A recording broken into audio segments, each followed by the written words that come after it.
Good afternoon and welcome to Blindformers. I'm your host, Blind Prime, and for today we're going to be covering the Transformers Generations World War II Hot Rod from the fifth Transformers movie, The Last Night. A terrible, terrible movie. And this is a character with a terrible, terrible French accent. Like, good grief. I thought Pepe Le Pew's accent was a terrible French one, but nope. Hot Rod takes the cake with this guy. So, today we're going to cover how to transform Hot Rod verbally from his robot mode into his vehicle mode. And if you're wondering what you have discovered Blind Prime. I'm an individual that does things from the blind perspective. Occasionally my camera goes out of focus, but never you mind that. That is an opportunity for you to experience blindness firsthand, or at least experience vision loss firsthand. So enjoy my episode, and while you're experiencing some fuzziness in the camera, understand that there's many people in this world who experience that 24/7 and require correction to, achieve a better life. So, whenever you see the fuzziness, the blurriness, don't fret, don't worry, don't click away. Just enjoy it and remind yourself that this is what a blind person goes through, or at least a visually impaired one. If you want to see what a blind person goes through, flip your phone down or turn your screen off and then watch the video, because then you'll get the full blind experience. From me, Blind Prime. So, without further ado, let's get into this, what would you call it? I'd say train wreck, but there's been too many train wrecks lately. Pile of Bantha poo. Yeah, pile of Bantha poo. Bam, Bantha poo. Great. Bantha poo. It's really difficult to say for some reason. So let's get into this guy real quick. All right, first thing you want to do is the thing that I absolutely hate about this character, or one of the things I dislike about the character. Go ahead and put your fingers on either side of his body. You've got these weird little doohickeys, and you're just going to slide them down. You can find them. They're in front of the shoulders. There's a little notch in them, and there's one on each side. And it feels like the sides of his chest, but actually, it's just a slide mechanism to pull his head down, which I have to say is a better mechanism than what we got with Bone Crusher from the Combiner Wars Devastator. I think it's Bone Crusher. Anyway, his head pops up and down, but it doesn't have any sort of sliding mechanism that assists. You have to reach in there and pull the head up and then hope and pray that it doesn't fall back down.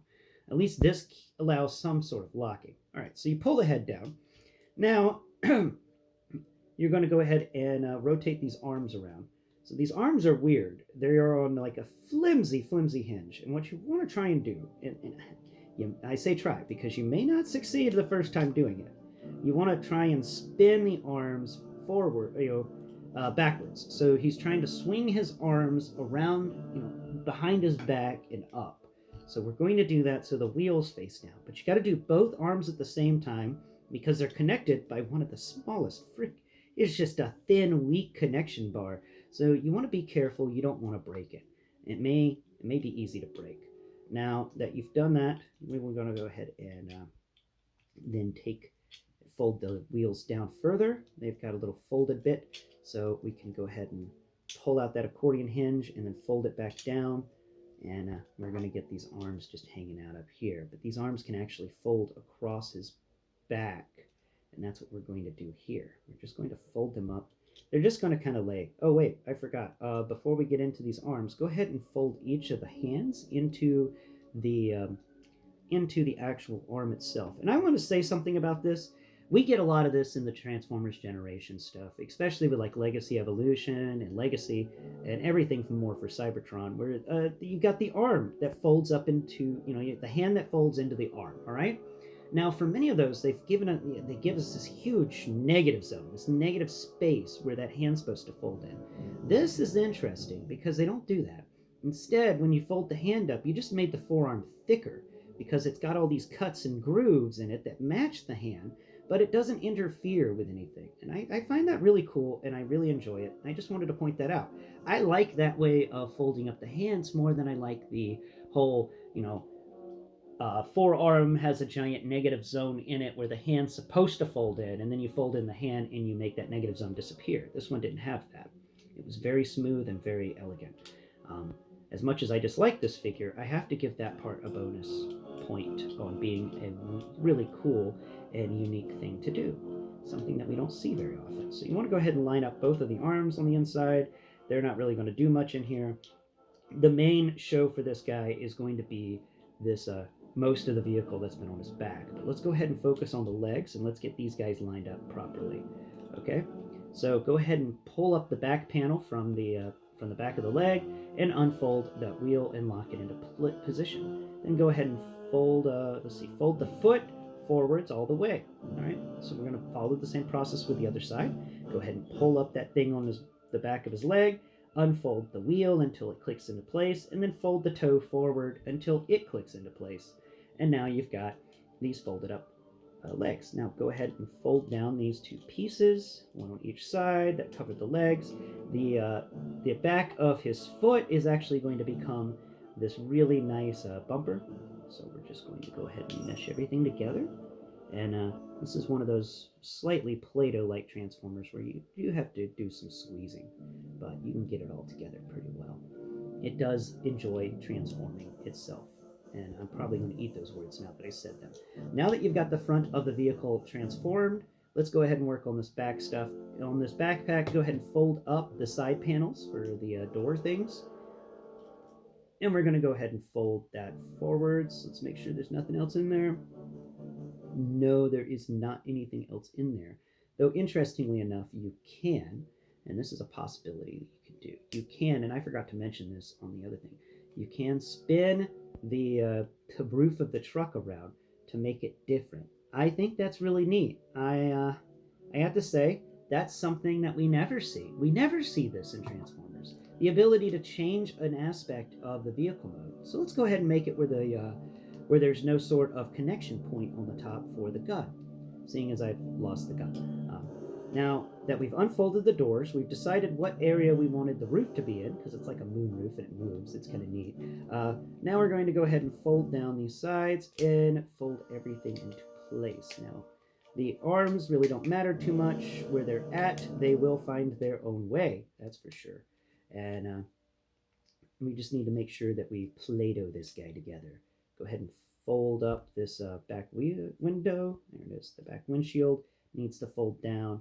And now that I'm trying to put it together, I'm realizing why that panel must be folded the way it is. You can't really do much with it when it's folded the other way, because this bumpy thing that connects together won't connect into the hands correctly. So let's just go ahead and leave that up for now.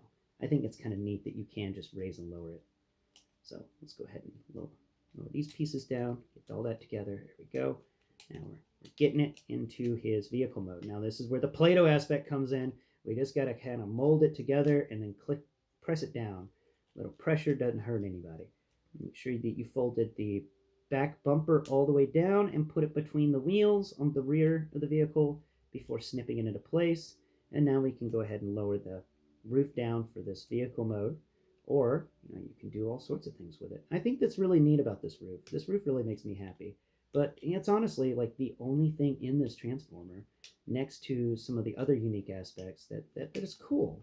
Most of this Transformer is really terrible stuff, and I think I've messed something up. I think I folded the hands incorrectly, because this roof isn't going down as well as it should. But I think that's well enough. Let's see. Is that good? Nope, nope. You done screwed up over there. There you go. Yeah, everything snapped into place. Everything molded into place. That one part on the top. Yeah.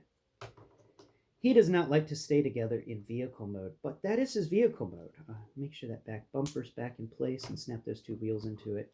And yeah, he rolls quite well for a vehicle. And yeah, that's how you transform your hot rod from their robot mode into their vehicle mode. It's not a complicated transformation. The weirdest part about it is how those arms have to move backwards at the same time, because the pin connecting the two arms together is so thin and fragile. You got to be really careful about that. The fact that this top of the vehicle can just lift up and down, I think, is really fun, and it's something I'm definitely going to talk about in the vehicle part of our review. And yeah, thank you for watching today's video, and please tune in next Prime, where we will go over the vehicle mode for this guy. A short video, I hope, because I don't really got much to say about him. And for some reason, this roof is not staying down. You stupid arms! We'll have to deal with that tomorrow, in tomorrow's video, because mostly at this point, it's all meshing things together and moving them around slightly. You know, it's the same Studio Series 86 shtick. You got to move it a little bit and then try it again, and then move it a little bit, try it again, and then move it a little bit and try it again. These are very... Cream! Cream's telling me the video is over, and I have to say I agree. Thanks for watching, and please tune into my channel, blind_prime, for further reviews or instructions from a blind person's perspective. Be sure to check out my Building Braille series. We're on the letter G this week, and we'll be moving on to the next letter in the lineup, H, next week. Till next, Prime. Bye-bye for now.